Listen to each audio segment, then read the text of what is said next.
Finally, we got our warrant. The raid was early morning.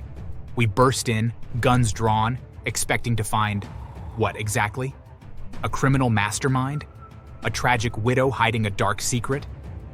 What we found was Leonard, sitting in a recliner in an underground hidden section of the basement like some kind of mole man. He had a massive beard, a beer belly, and was holding a PlayStation controller. Leonard Tillman, you're under arrest for insurance fraud, forgery, and about a dozen other charges, and frankly, for wasting our time. Marcia, I told you they'd find me. Shut up, Leonard. We cuffed them both while they yelled at each other. It was her idea. She said if I faked my death, we could finally be rich and I could just relax. Relax. You sat in the basement for a year playing video games while I had to pretend to mourn you in public. True love, huh? In the interrogation room, their stories spilled out like cheap beer. So let me get this straight. You faked your death, forged a certificate, had a closed casket funeral, and hid in your own basement for a year. Why?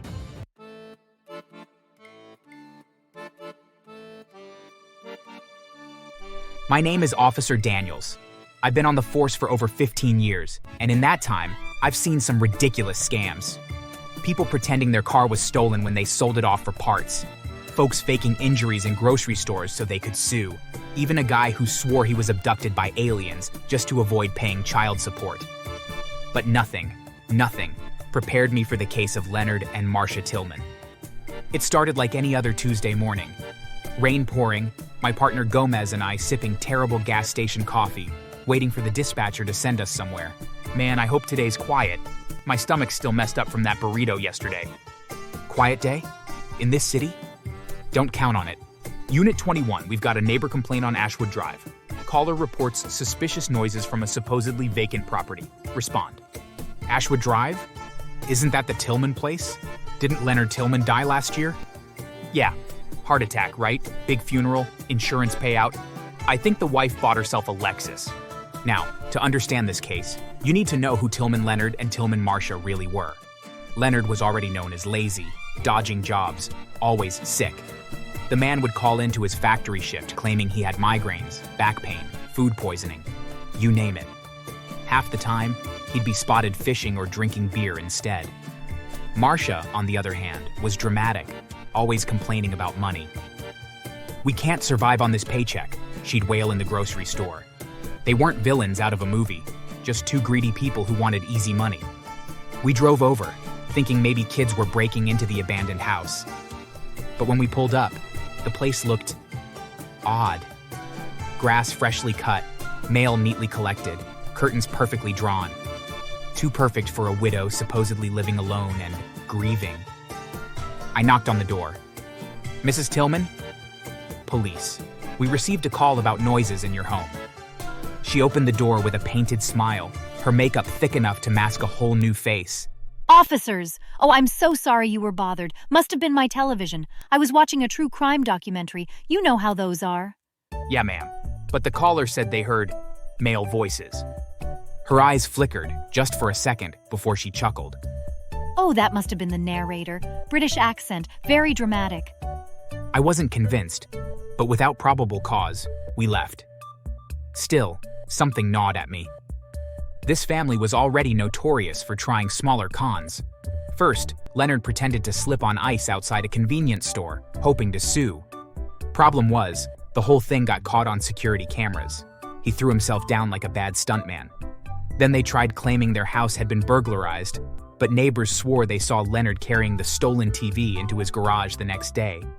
They even put in a fake disability claim, saying Leonard couldn't work due to a chronic leg injury, but the same week he was seen bowling. When all of that failed, they came up with the grand idea. Fake Leonard's death, cash in the life insurance, and live easy. Few days later, while on patrol, the second call came not long after, and this one was even stranger.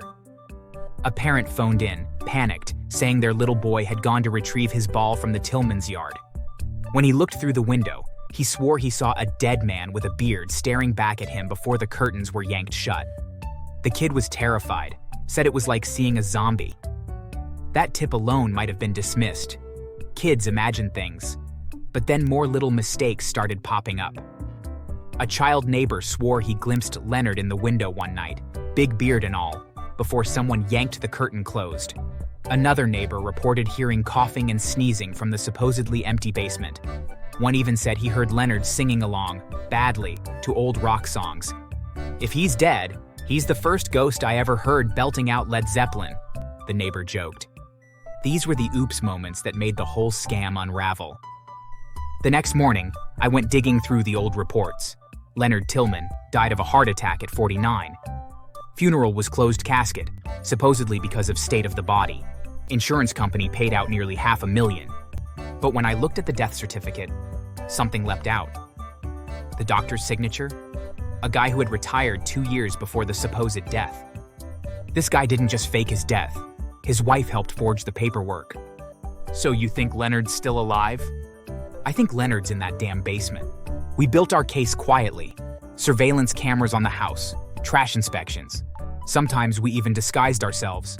Once as delivery drivers dropping off a fake package. Another time as meter readers checking the lines. From up close, it was obvious. 2 people were living there. 2 toothbrushes. 2 sets of laundry hanging. 2 different kinds of deodorant in the trash. One night, we pulled out a bag full of beard trimmings, beer cans, and protein bar wrappers. All items linked to someone living there long term. Finally, we got our warrant. The raid was early morning. We burst in, guns drawn, expecting to find, what exactly? A criminal mastermind? A tragic widow hiding a dark secret? What we found was Leonard, sitting in a recliner in an underground hidden section of the basement like some kind of mole man. He had a massive beard, a beer belly, and was holding a PlayStation controller. Leonard Tillman, you're under arrest for insurance fraud, forgery, and about a dozen other charges. And frankly, for wasting our time. Marcia, I told you they'd find me. Shut up, Leonard. We cuffed them both while they yelled at each other. It was her idea. She said if I faked my death, we could finally be rich and I could just relax. Relax. You sat in the basement for a year playing video games while I had to pretend to mourn you in public. True love, huh?